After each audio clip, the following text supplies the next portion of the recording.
안녕하세요, 구독자 여러분. 저는 결혼 17년 차 주부입니다.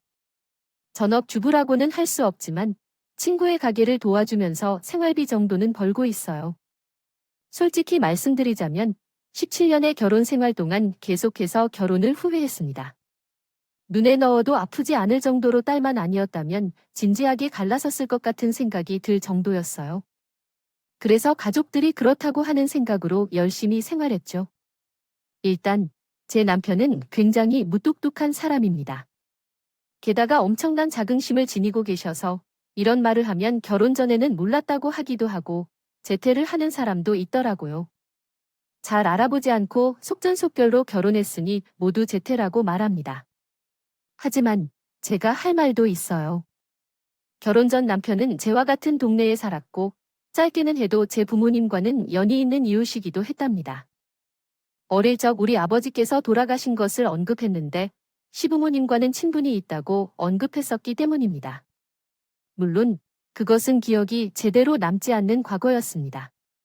그 이후 6살이거나 7살쯤 되어 어머니로부터도 버림을 당한 적이 있었기 때문에 고아원에서 자랐습니다. 따라서 그동안 거의 연락이 없었는데 우연히 다시 만나게 되고 어설픈 기억을 떠올린 후에는 동질감을 느낄 수 있었어요. 매번 부모 없는 고아라는 말만 들었었는데 우리 부모님을 기억하는 사람을 만나서 그때만큼은 평범하게 느껴졌어요. 그 후 우리는 연애를 무려 몇 년간 했습니다.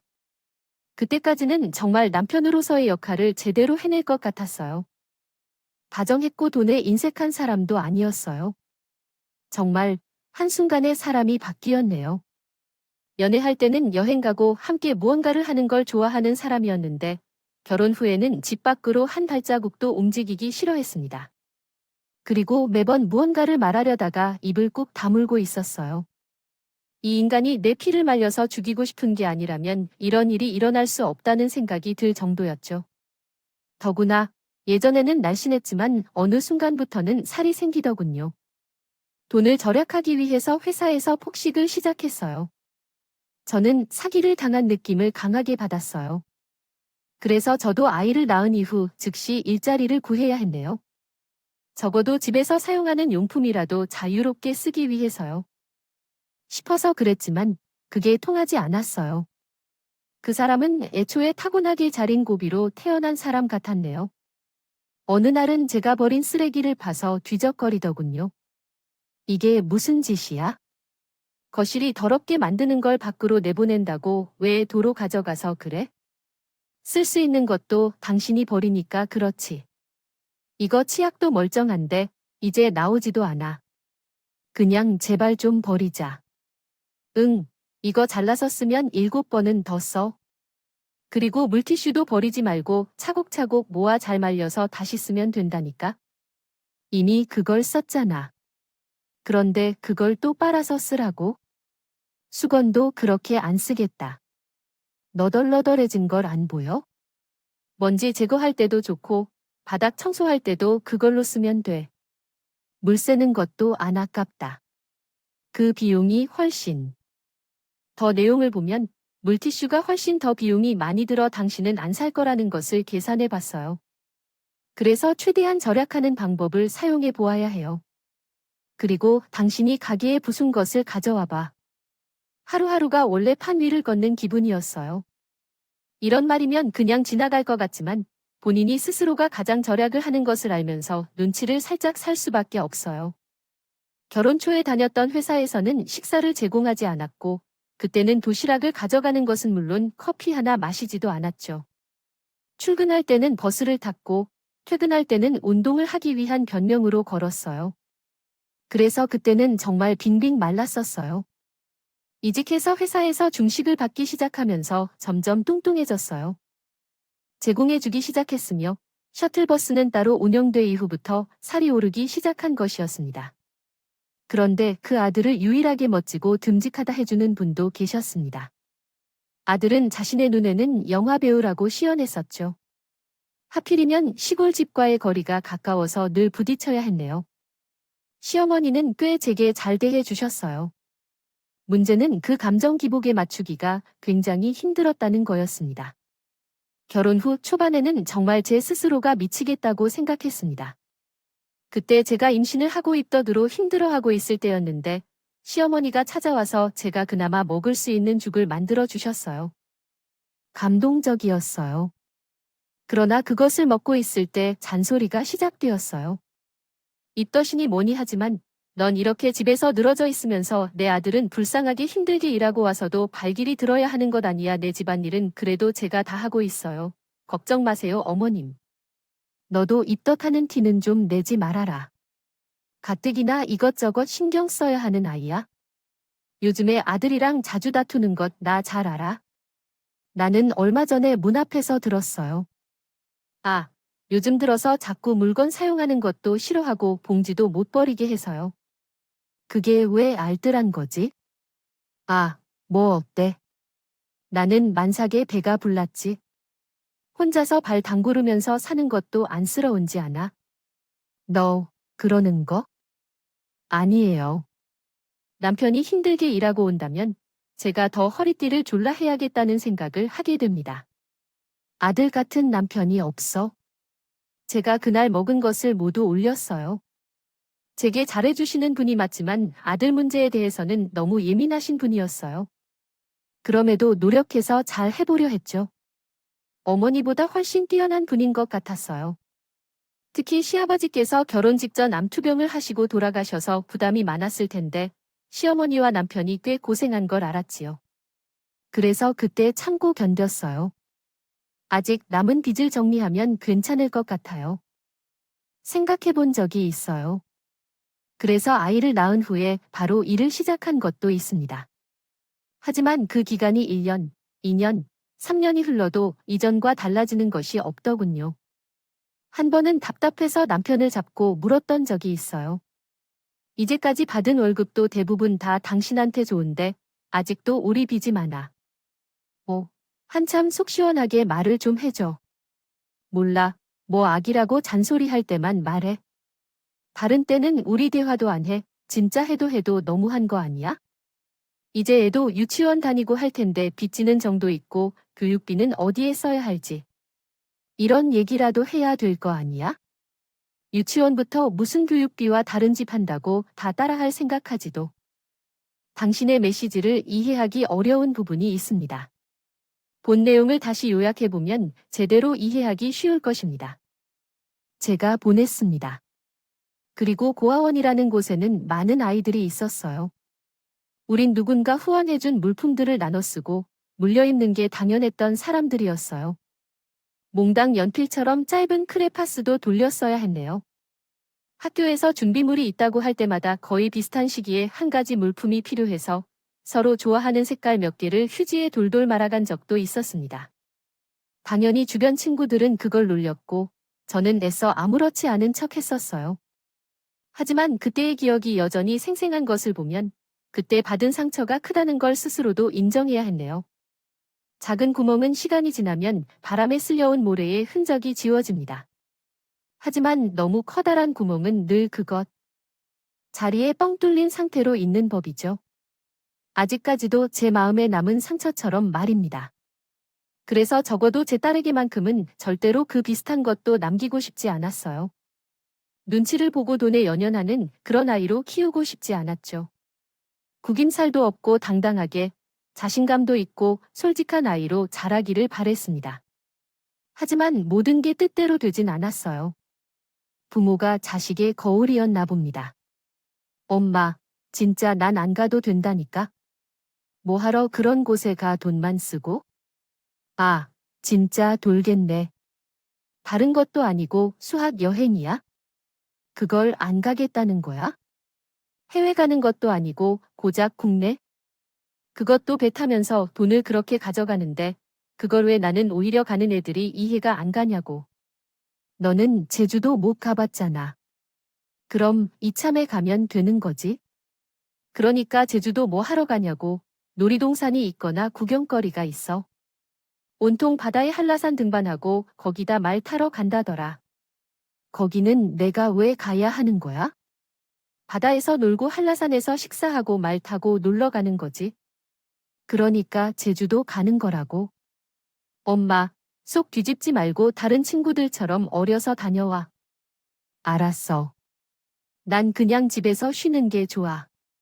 숨 쉬어도 행복하겠어. 너 진짜 엄마한테 왜 그래?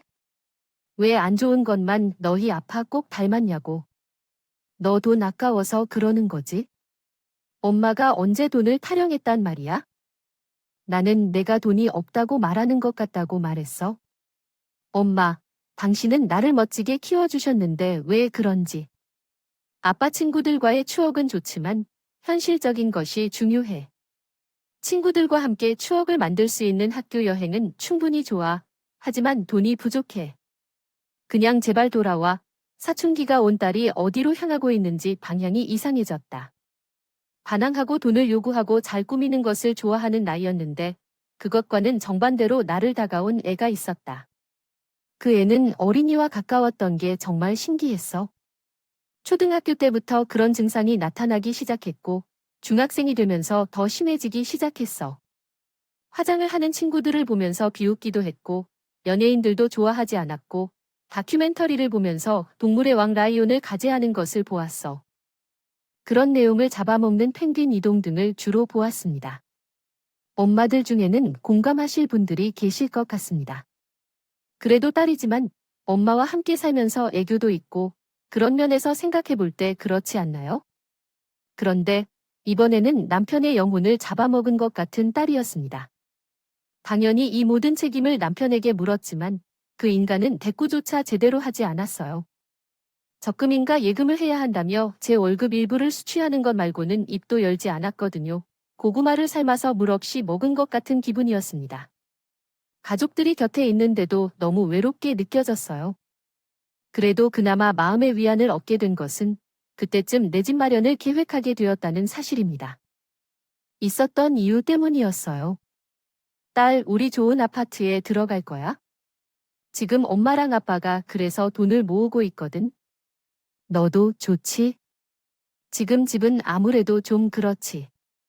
응, 지금 집에는 바퀴벌레가 나오는 것 말고 딱히 큰 불편함은 없어. 그래도 청약이 당첨돼서 새 아파트로 이사 가니까 좋잖아. 우리 집은 새로 올라가고 있어. 그 주변에는 공원도 있고 이마트도 있고 한 정거장 걸어가면 시장도 있어. 우리가 그런 위치에 살게 되는 거니까 너무 신나지.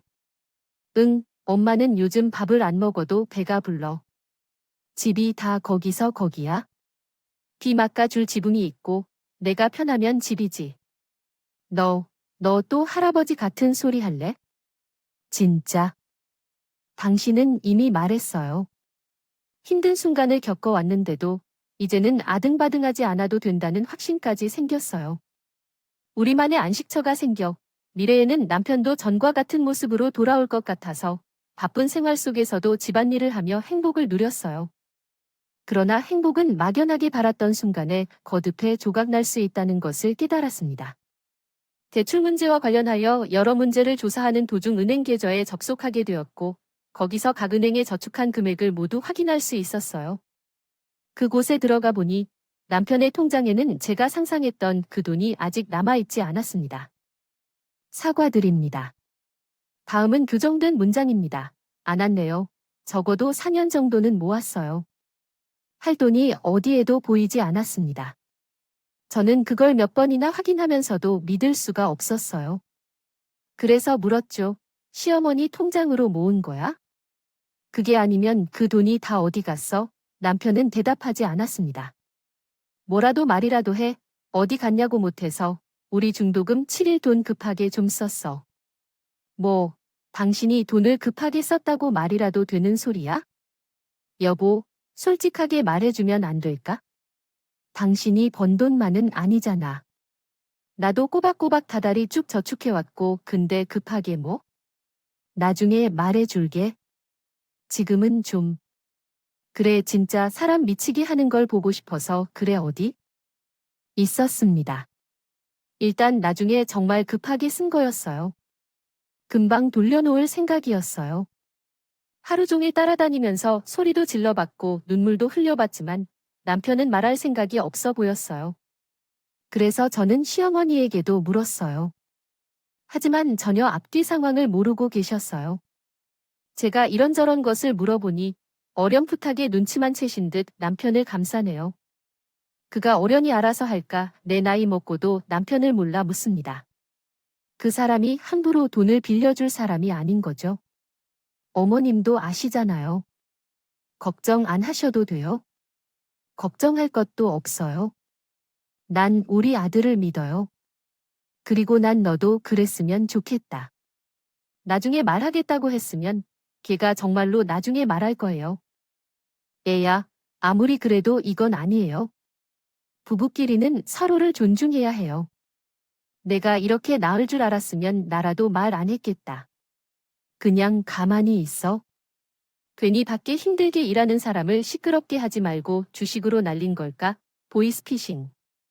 그때 저는 상상할 수 있는 최악의 상황을 모두 떠올려 봤어요. 하지만 남편과는 전혀 어울리지 않는 조합이었어요. 1년 전쯤에 실제로 보이스피싱에 걸린 적도 있었죠. 무슨 범죄의 연륜으로 통장이 압류되는 대충 그런 일을 겪었고, 그런데 남편은 그걸 가만히 듣기만 해서 결국 사기꾼도 포기했어요. 대답조차 들을 수 없어 허공에서요. 소리를 지르다가 끝이 났던 거예요. 상상도 하루 이틀이고 어느 순간부터 힘이 빠져버렸군요. 식욕도 없어지고 아무것도 하기가 싫어졌어요. 남편에게 물어보는 것도 포기했고 어떻게든 되겠지 하는 생각으로 시간이 흘렀습니다. 그런데 그런 제게 달라진 남편은 이전과 차이가 커졌어요. 평소에는 잘 보지도 않던 거울을 보고 정장을 입고 주말에 나가기도 했죠. 그리고 그 행동을 제외하고도 이상했던 것은 갑자기 취미로 등산하기로 결정했다는 거였습니다. 실제로 어디선가 이상한 등산화를 중고로 사러왔고 그럴듯하게 옷도 입고서 그렇게 했었어요. 돈을 쓰지 않고 할 수 있는 운동 중에서 가장 쉽게 할 수 있는 게 등산이었거든요. 신경도 쓰지. 어느 날 제 딸이 진지한 얼굴로 말했습니다. 엄마, 아빠, 요즘에 너무 이상해요. 갑자기 돈이 없어진 것도 이상하고 이상해요. 이제까지 계속 이상했어요. 제 팔자가 아니에요.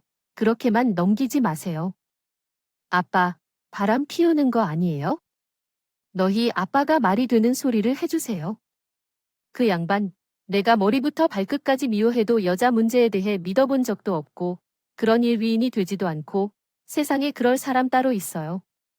틀림없이 아빠는 바람을 피우는 거예요. 왜 그런 말을 해? 엄마, 너는 너무 위기감이 없어요. 위기감은 대개 중년에 다다른 남자들이 가장 많아요. 많이 바람을 피우는 사람들이 있다는 걸 나는 50대가 되어서야 알게 되었어. 가정에 있을 때는 많은 사람들이 불륜을 저질렀다는 이야기를 들었어. 가정에서 사람을 대접하는 것도 못 봤는데 어린이들은 반항하고 삶의 지루함이 찾아온 거지. 그래서 나도 남자란 걸 증명하고 싶어서 바람을 피기 시작했다는 거야. 어린이야, 넌 중학생인데 어디서 그런 걸 배웠니? 유튜브에서 사랑과 전쟁을 요약해서 보고 있던 거구나. 그게 지금은 살아있는 성교육이 되어버렸어. 물론 그 시대의 감성은 다소 웃기기도 하고. 어디서 이상한 걸 배워왔니? 진짜로, 요즘은 등산이 불륜에 관심 있는 사람들 때문에 이렇게 되었나 봐. 이게 정말이야. 주변 사람들에게도 물어봐 보면 알 거야. 낚시는 보내도 등산은 절대 못하게 하던데, 솔직히 저는 그런 말을 들어도 몰랐고 남편이 의심되지 않았어요. 무뚝뚝하고 살집도 있으며, 그렇다고 돈이 많은 것도 아닌 중년의 남자를 좋다고 할 여자가 있을까 하는 생각이었죠. 그런데 진짜로 제 친구들에게 물어보니 등산이라는 말에 기겁을 하더군요. 그리고 거기에 완전한 확신을 더한 것은 토요일에 등산을 가서 그날 남편이 외박을 했기 때문이었습니다. 돈, 등산, 그리고 외박보다 더 확실한 심증은 없었죠. 하지만 중요한 건 물증이 있어요. 엄마, 이혼하게 이혼해도 아빠 빈털터리. 아, 이혼하면 너는 엄마 따라오는. 제가 이제 다 커서 거지 나라고 할 정도로 근심이 많았지만 그래도 엄마는 언제나 나를 이해해줬어요. 많이 답답하고 혼란스러운 일이 있을 때도 엄마는 항상 내 곁에 있었고 함께 해주겠다고 말씀해 주셨어요. 엄마께서 어디로 가자고 하시면서 증거가 필요하다고 말씀하시자 아빠는 미행하는 게 아니라 사진을 찍어봐야지 했어요. 아, 그 생각을 못했는데 정말 멍청했다고 생각했어요. 제가 멍청하거나 그런 건 아니었어요. 단지 그때의 상황이 너무 복잡했고 마음이 혼란스러웠던 것뿐이에요. 정리할 수 있는 곳도 없었고 매번 답답해서 숨이 막힐 것 같았지만 그래도 어쨌든 그 시절에 있어서는 나에게 의지할 수 있는 사람이 바로 엄마였어요. 마음을 정리하는 것 자체가 되지 않은 상태였습니다. 예전에는 바람 부는 순간에도 이혼을 고려했지만 결국 그렇지 않았다고 생각해요. 이제 대강 정리되고 다시 한번 바라보니 정말 머릿속과 가슴이 따로 노는 게 맞는 것 같습니다. 느낌이었네요. 그래서 딸과 함께 주말을 기다리는 그 시간에도 저는 너무 힘들었어요. 그렇게 주말이 되고 집 밖을 나가는 것도 좋아하지 않던 남편의 외출 준비가 시작되었습니다. 제가 그런 남편을 슬쩍 떠보기도 했어요. 여보, 나도 같이 갈까? 됐어. 나 따라오지도 못할 거야. 그냥 집에서 쉬어. 몇 시에 올 건데? 그건 왜 갑자기 그런 걸 왜 물어? 아, 친구들이 만나는데 식사를 어떻게 준비해야 될지 몰라서 저는 대충 거짓말을 했습니다. 밖에서 논다는 말만 들어도 난리를 쳤던 사람이었기에 당연히 반응이 있을 거라고 했어요. 생각했어요. 그런데 남편은 어깨만 으쓱하며 이렇게 대답하는 거예요. 그냥 편안하게 놀고 싶어 나도 운동하고 약속이 있어. 그 말에 제 가슴이 쿵하고 바닥으로 떨어지는 기분이 들었어요. 어지럽고 속도 울렁거리며 진짜 바람과 구름이 빠져 있었다는 겁니다. 어느 순간부터 머리도 만지고 옷도 샀고 무엇보다 돈에 연연하지 않더군요. 목돈을 누군가에게 빌려줬다고 말한 뒤로는 아무런 생각도 없어 보이는 걸 보면 그랬어요. 정말이지 현실적으로 무언가 확실하게 다가왔던 순간이었습니다. 그래서 저는 남편이 나가자마자 그 자리에 주저앉아 버렸습니다. 딸은 그런 저를 잡아주고 남편이 나간 현관을 노려봤습니다. 봤나요? 엄마, 정신 차리세요. 확인해야 할 거예요. 아니에요. 어쩐지 좋아하네요. 진짜, 그 사람이 그러니까 그냥 모른 척 할 거예요. 야, 그대로 살 수 있어요. 딸의 분노로 차오른 목소리는 찬물을 끼얹은 것 같았어요. 그래서 정신이 번쩍 들었어요. 우리는 빠르게 대충 챙겨서 뒤를 따라가기 시작했죠. 그런데 택시에서 내리고도 저희는 뭔가 이상한 느낌이 들었어요. 남편의 목적지가 진짜 등산로에 있기 때문이었어요. 심지어 남편은 홀로 산을 올라가고 있었죠. 엄마, 위에서 만나기로 했을지도 몰라요. 안 그러면 어떻게 그렇게 급하게 달려갈까요? 엄마, 얼른 따라가야 된다고요. 놓칠지도 몰라. 저 인간이 왜 저렇게 빨리 뛰는지. 숨이 헉헉 나고 다리는 덜덜 떨리며 소란스러운 일이 아니더군요. 저나 딸이나 나중에 거의 내 발로 기어갔어요. 애초에 운동화를 신고 나왔는데 작은 키를 커버하기 위해 굽이 있는 신발이었습니다. 정말 몸 전체가 힘이 빠지는 느낌이었어요. 발밑뿐만 아니라 다리, 엉덩이, 허리, 뒷목까지 모두 지독한 통증을 느꼈습니다. 따라잡으려고 노력했지만 남편은 정말 너무 빨랐어요. 산멧돼지 같은 느낌이었어요. 일단 살은 빠졌지만 덩치가 큰 편이라서 돌격하는 멧돼지처럼 보였어요. 더구나 가는 길 중간중간에 팔을 펴거나 좌우로 몸을 돌리곤 했습니다. 흔들면서 뜨기도 했습니다. 정말로 진짜 운동을 하러 온 사람 같았죠.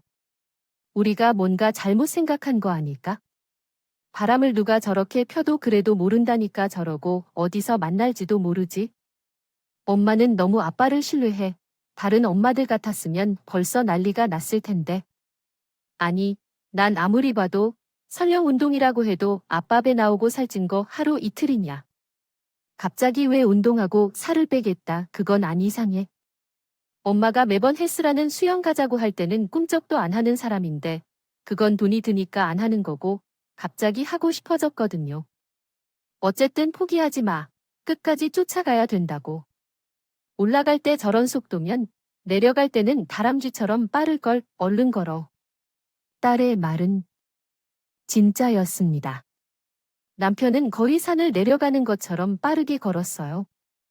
그래서 중간 지점에서 남편을 놓치고 말았죠. 우리는 결국 다시 시도했고 세 번째의 남편이 산을 타고 어디로 가는지 알게 되었습니다. 그곳은 병원이었고 저는 절망 수준이었어요. 평소에 꽃은 상추보다 못한 돈 지랄이라고 했던 남편의 손에 꽃다발이 들려 있었기 때문이었습니다. 동네 목욕탕에서 깨끗하게 씻고 언제 준비하지도 모를 옷을 갈아입고 말이에요. 그러나 그때는 악만 남아 있었어요. 이미 눈물은 바짝 말라서 나오지 않더군요. 저는 깽판을 칠 수 있을 것 같아서 이를 악물고 따라 들어갔습니다. 그리고 병동에서 여자 환자들을 모아놓은 곳으로 가는 길을 보고 딸과 저는 손을 꽉 잡은 채 조심스럽게 반쯤 유리로 되어 있는 문을 열어 병실 안을 살피기 시작했어요. 그리고 이 흘러나왔습니다. 엄마, 그 사람은 누구야? 아빠, 어떻게 그런 사람이 여기서 바람을 피우고 있는 거야? 순간 할 말을 잃었고 그 안에 있는 사람은 다른 사람이 아닌 우리 엄마였기 때문이었죠. 엄마, 그 할머니 누구야? 아빠와 아는 사람인가 바람을 피우는 사람이야? 뭐지, 불륜보다 더 나쁜 여자야. 엄마, 저는 딸을 문 뒤에 남겨두고 안으로 들어갔습니다. 그리고 그 자리에 있던 꽃을 빼앗아 바닥에 던져버렸어요. 환자들과 가족들은 한순간 조용해졌고 남편은 놀란 얼굴로 저를 보았습니다. 어머니, 왜 그러세요? 왜 여자와 만나다가 이러는 거죠? 당신이 그 여자를 만나는 건 왜인가요? 너 어떻게 그리 어중간하게 우리 딸에게 얼굴짓을 했니? 누가 우리 딸이고 누가 당신 딸이라고 하길래 그러세요? 너 나를 떠나려고 이러는 거야? 이제부터 날 찾아올 거라 생각하고 날 떠나려고 이러는 건가? 아니야, 난 당신 딸이 아니야. 그때 남편이란 사람이 제 손을 잡으며 날 막았어요. 여보, 그만해요. 왜 그만해? 왜 냉정하게 그래요? 비밀로 숨기고 그 여자랑 만나왔어요. 차라리 외도를 한 게 낫을 텐데. 그걸 이해하고 차라리 좋았을 거요. 오해가 있으니까 일단 나가서 당신이 내 가족들에게 다가가지 말라고요. 왜 그런지 어릴 때는 나를 왜 버렸는지 생각해봐요. 모르겠지만 이젠 내가 버리는 거야 버려진 기분을 느끼면서 그렇게 죽어져는 남편의 만류에도 불구하고 엄마라고 누워있는 그 인간에게 쏟아부었죠. 그때 남편이 뺨을 때렸죠. 저당 당연히 악을 쓰면서 때린 남편에게 달려들었고 어머니 그 자리에서 엉엉 울기 시작했어요. 그리고 저는 딸과 남편의 힘을 이기지 못하고 병원을 나와야 했네요. 저는 그래도 감정을 주체하지 못했습니다. 화가 나는 건 남편의 거짓말만 아니었어요. 잊고 살았다고 생각했던 어머니란 존재를 보자마자 알았다는 거였습니다. 제 스스로가 너무 비참하고 싫어지더군요. 남편은 저를 조용히 타이르며 말했어요. 일단 사정이 있었어. 급하게 신장 이식 수술이 필요했고 신장을 그래서 살을 뺀 거야. 당신 미쳤어. 그걸 왜 당신이 그 여자가 뭐라고. 당신 엄마잖아. 말했지 내 엄마 아니라고. 이제까지 늘 우리 결혼 생활에서 당신이 전부 통제해왔지. 하지만 내가 누누이 말했어. 나한테서 건드리지 말아야 할 딱 두 가지가 내 딸과 그 여자라고. 엄마 누구 마음대로야? 신장이 필요하니까 당신 이용하는 거야? 알아. 그런데 날 때려? 당신 그 여자한테 신장 줘봐. 그럼 내가 이혼해 줄 테니까. 딸도 그 소식에 놀랐는지 울고 저는 남편에게 짐승처럼 이를 드러냈습니다. 그렇게 한창 싸움을 하는데 어느샌가 나타난 엄마가 저 앞에 무릎을 꿇있다. 그 여자, 어머니님, 여기로 어떻게 오셨어요? 안 돼요. 무릎을 꿇으로는 안 돼요. 내 눈앞에서 얼른 사라지세요. 당신을 용서하지 않을 거예요. 그렇게 살고 싶어서 내 남편에게 콩팥 쉴 때 조금만 다르게 해달라고 했다니. 미쳤어요. 난 당신을 죽일 거예요. 소리 지르며 몸을 떨면서 말했다. 어머니는 천천히 고개를 들며 말씀하셨어요. 안 받아. 나도 안 받는다고 했어. 절대 안 받아요. 그러니까 그런 걱정은 하지 말아달라네요. 얼굴 한 번 봤어요. 한 번 봤다면 된 거예요. 소원 이루셨다면 얼른 가세요. 여보, 제발 그만 좀 해주세요. 그게 아니에요. 남편은 정말 천천히 그리고 고통스럽게 자신의 이야기를 꺼내기 시작했습니다. 그래서 2살이 많은 제 남편은 어린 제가 기억도 못하는 어릴 때 자주 놀아줬다고 하더군요. 그러나 한날 저희 아버지가 돌아가시고 그 대신 어머니는 일을 나가야 했던 상황이었죠. 그 결과 어린 제는 혼자 집에 있게 되었다고 합니다. 정확한 기억은 나지 않지만 제 혼자 있는 집에 어린 남편이 찾아왔고 그렇게 우리는 오랜 시간 동안 소금 놀이를 했다고 해요. 그러나 남편이 진짜 밥을 해준다고 해서 뭔가 만지다가 집이 불에 타버렸어요. 그러니까 이거야. 불이 난 집에 2명의 어린아이가 있었대요. 당연히 그들은 구석에 숨었다고 합니다. 그렇게 되기 전에 외출하려는 생각은 전혀 못했다고요. 그 당시 목소리가 되는 것이라면 장모님이 나와 당신을 구해주신 거야? 하지만 그 과정에서 장모님 본인이 크게 다친 일이 있었다네. 뭐든 난 그때 일에 대해 기억이 없어. 너무 놀라서 기억이 나질 않는 거겠지? 나 때문에 그랬나 봐. 하지만 정확히는 나도 잘 기억이 안 나네. 엄마가 이야기해주기 전까지는 너무 깊게 침범한 것이라고 합니다. 등과 팔, 다리까지 손상이 있는 것 같아요.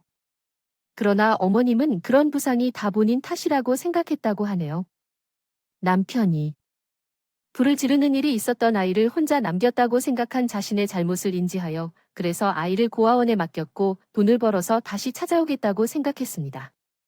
그러나 나중에 전신에 화상을 입은 사람에게 일자리를 제공하는 것 자체가 힘들었고 병원비까지 감당할 수 없을 정도였다고 했습니다. 장모님이 항상 주변을 돌아다니며 우리 엄마와 친구 관계였기 때문에 당시 그 이야기를 해주었어요. 불을 지킨다는 게 국가의 책임이라는 게 옳다고 생각했고 그때쯤 우리가 결혼했던 시기입니다. 맞아, 피부 시술을 받아 완벽해졌어요.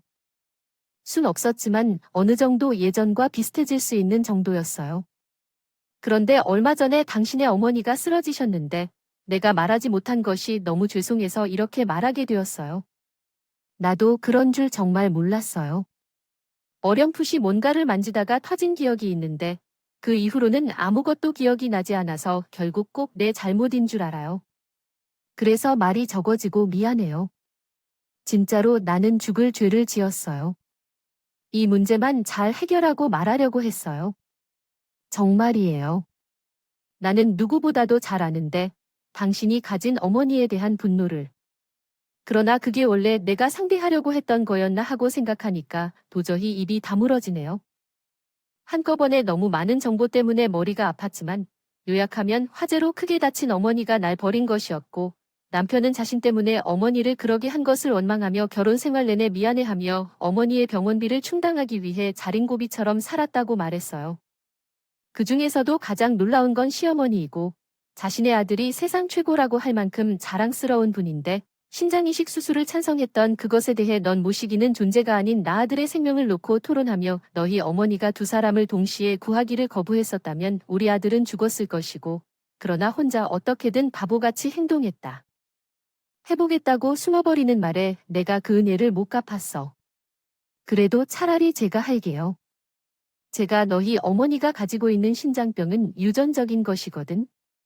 난 내 며느리 먼저 못 보내. 검사를 꼬박꼬박 잘 받고 아프지 않길 바래. 알았어. 아휴, 내가 뭐라고 했지? 내 아들 같은 남편 없다고 했지? 저는 그 자리에서 오열하고 말았어요. 그간 제게 늘 버릇처럼 자랑스럽게 했던 그 말이 왜 그렇게 슬프게 들리는지 모르겠어요. 정말 그런 남자도 그런 시어머니도 없다는 걸 알게 되었어요. 신장 이식을 위해서 살을 빼려는 등산을 하는 남편과 그걸 응원해주는 것부터 시작해. 시어머니, 저는 보이 겨워서 불만을 토해낼 수밖에 없었다. 아무것도 몰랐던 거였죠. 애초에 어린아이가 불을 냈다고 책임을 물을 사람은 아무도 없었지만 도의적인 책임을 짊어진 거였기 때문입니다. 그렇게 오랜 시간 동안 쌓여있던 앙금을 조금씩 털어내는 데에 성공했습니다. 신장의 식도 수술도 성공적으로 마무리되었고, 더 지켜봐야 알겠지만 남편에게도 아직까지 이상이 나타나지 않았어요. 그리고 어머니, 그 일은 아직 진행 중입니다. 하루아침에 둘도 없는 모녀 관계가 될 수 없다고 생각합니다. 그래도 진짜 많이 달라진 것이 있습니다.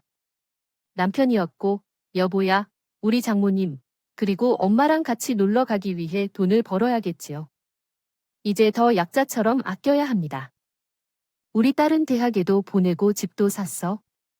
괜찮아. 이 정도면 놀아도 된다고 성과금이 들어왔어.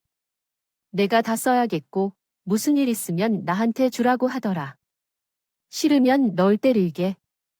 이리 와. 지금 당장 안 와. 남편은 딸 뒤에서 숨어서 혀를 내밀고 있었어. 나를 놀렸어요. 얘들아, 이게 무슨 짓이야. 화해해야 해. 엄마도 때리는 말 하면 안 돼. 아빠도 성과금 내야 했어. 여전히 어른스럽고, 제 딸 그리고 남편은 정말 연애할 때의 모습으로 돌아왔어. 말도 많이 하고 숨기는 것도 없고, 돈에도 인색하지 않아. 그런 사람이고, 덕분에 난 오히려 남편이 지난 역할을 다 맡고 있긴 하지만, 그런 남편이 참 좋아. 앞으로 갈 길은 멀긴 하지만 정말로 잘 살아보려고 해요. 저는 뭐든 해서라도 우리 시어머니, 남편, 우리 딸, 그리고 엄마를 위해 살고 싶습니다. 제가 수원루를 이룰 수 있도록 꼭 함께 기도해 주시면 감사하겠어요. 저희 잘 살아볼 거예요. 오늘의 사연에 여러분의 소중한 댓글을 기다리며 구독과 좋아요, 그리고 공유는 물론 알람 설정까지 해주시기를 부탁드립니다. 그럼 오늘도 함께 읽어주셔서 감사합니다.